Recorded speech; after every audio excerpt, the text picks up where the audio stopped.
ఒకరోజు బ్రహ్మదేవుడు పంచభూతాలను పిలిచి ఒక్కొక్క వరం కోరుకోమన్నాడు.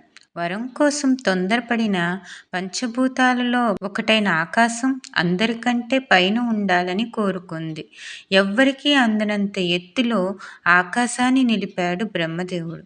ఆకాశం మీద కూర్చునే వరాన్ని సూర్యుడు అంటే అగ్ని కోరుకోవడంతో నేటికీ ఆకాశం మీదే విహరిస్తున్నాడు.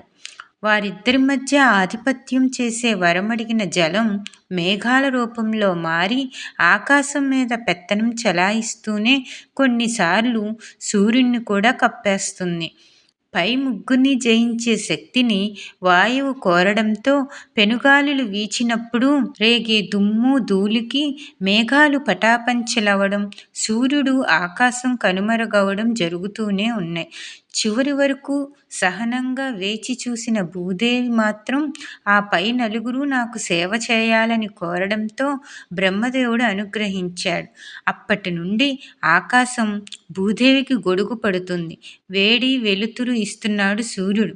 వర్షం కురిపించి చల్లపరుస్తుంది జలం. సమస్త జీవకోటికి ప్రాణవాయువుని అందిస్తున్నాడు వాయువు.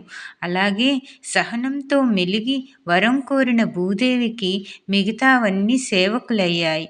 సహనవంతులు అద్భుత ఫలితాలు పొందగలరని నిరూపించడానికి ఈ చిన్న కథ చాలు. సహనానికి ప్రతిరూపం స్త్రీ.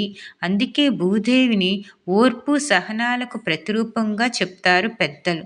సహనం అంటే నిగ్రహం పాటించడం, కష్టంలో ఉన్నప్పుడు ఉద్వేగాన్ని దాటవేయాలి.